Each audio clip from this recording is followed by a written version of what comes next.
That's it. The end of Five Nights at Freddy's. Everyone is dead. All the souls are released. The series might have ended up to 3 times at this point, but that's okay.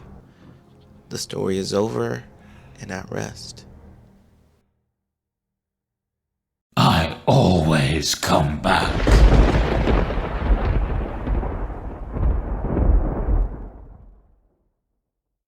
I thought it was over. We thought it was over, but no, they decided to run it back. In my last video, I talk about from a story standpoint, Five Nights at Freddy's probably should have ended around Pizza Simulator / UCN, but no, instead we got Help Wanted. With a change in studio and not knowing where the story could possibly go, I was very skeptical. But we've wanted a VR Five Nights at Freddy's game for so long, I was still very open to it. Good morning, dreamers and non-believers. And you thought stories were hard? Man, sequels are harder.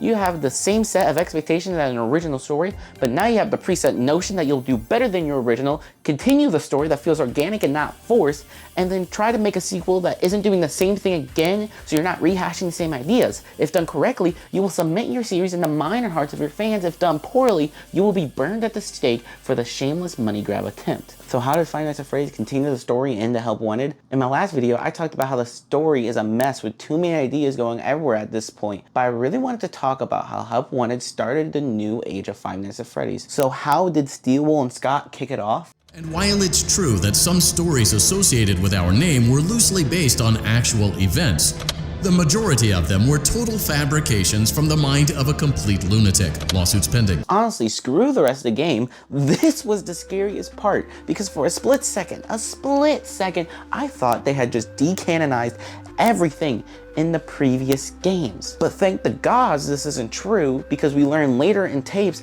that Fazbear Entertainment did this to muddy the water of their past. But still, I feel opening your game with the notion to throw everything into question is still a very bold move that I feel like only the Matrix could really get away with. Honestly, I don't hate it. I feel like leaning into the greediness of Fazbear Entertainment as a company in this universe is hilarious, and I love it. But I feel like doing this didn't really sit right with me. And as I was researching this video, Rye Toast made an amazing video that helped really well this video. It helped a lot.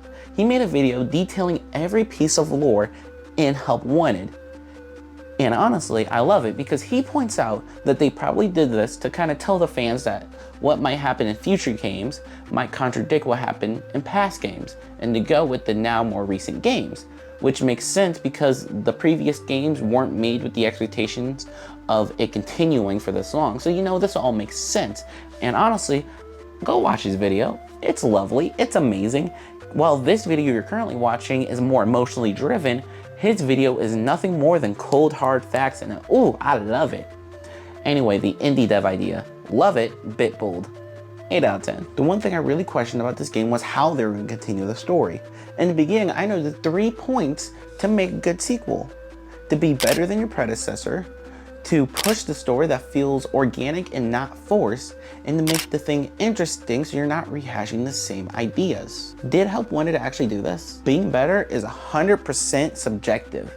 It's not fair to compare this one game to everything that came before it. It wouldn't even be fair to compare Five Nights at Freddy's 1 to this game. Even though they are the start of Five Nights at Freddy's Chapter 1 and the start of Five Nights at Freddy's Chapter 2 in the new era, Five Nights at Freddy's 1 didn't know what it was going to become, and you know, VR, flat screen. Point being, it's unfair to compare being better. Unlike a movie where it's like first installment compared to second installment, which one's better? But what I will say is that Five Nights at Freddy VR is an awesome game, and I love it. It is one of my more favorable Five Nights at Freddy's game, but that's just my opinion. You can tell me yours, you know, down below. Now, to continue the story in a way that feels more organic, and I feel like they did this in a way I didn't even think of, and I love that. They use Fazbear Entertainment, the company in the universe, to push the story forward, to hire an indie dev to muddy the water of their past so they can keep moving forward. And then you have the whole thing with Tape Girl trying to help you. Is awesome. I love that. But more importantly than me loving it, it was interesting. Whether you were playing the VR version or the flat screen version, the game was interesting. Even though this game has recreations of the other Five Nights at Freddy's mode, we got to see them in a different way, which I still feel like is pretty cool and interesting. Whether it be your typical survival resource management of like Five Nights at Freddy's 1, or your other game modes like Repair, where you got to be up close and personal with your favorite animatronic. Weird, buddy. You're weird. But you're probably just sitting there thinking, are you just going to glaze on this game, do tricks on it? Why are you making this video? What's the point?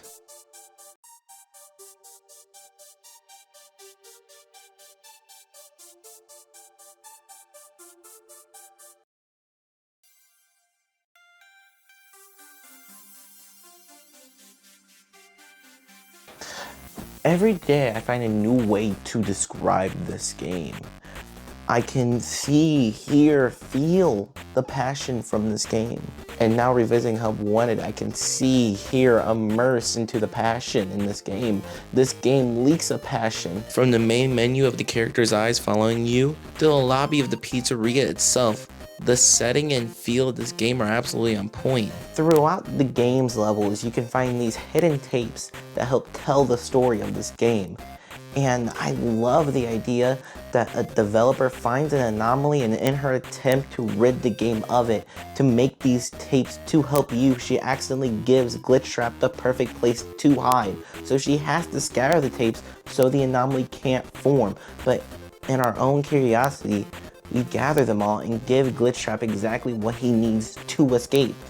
In my past video, I said, Afton as a villain should have been done in FNAF 6, alright? But you wanna know a secret? I'm so glad it didn't, because I love Glitchtrap. I loved it. Little 14-year-old me couldn't get enough of this guy, man. It would all my family and friends would hear about for weeks. Help Wanted had more immersion than most games could dream of. That very fact alone washed away a lot of fear I had about Steel Wool at that time. Wanna know what sold me on this game? It wasn't the fact it was a VR, it wasn't the stellar voice acting, the amazing levels, the jump scares. No, it was none of that. At the end of the game, you go through this maze. You will find Glitchtrap at the end, follow him through some curtains, and now you're on stage. Freddy's mic in hand, and you sit there and realize that the credits roll, you have been stuffed, and had now come full circle. As the 5 kids who we learned died in the first game were stuffed, you are now the one who has to stand on stage and sing as Glitchtrap parades and dances around the pizzeria.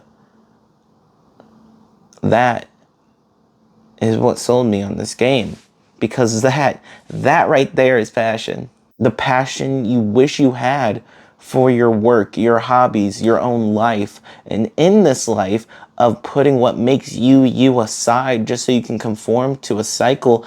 I find it harder every day to find passion. As I sat at my desk thinking about what I could talk about next, even though I felt like there was nothing more to talk about, I remembered that this is what I thought whenever Help Wanted was about to come out. There was nothing left to tell, and I was proven wrong.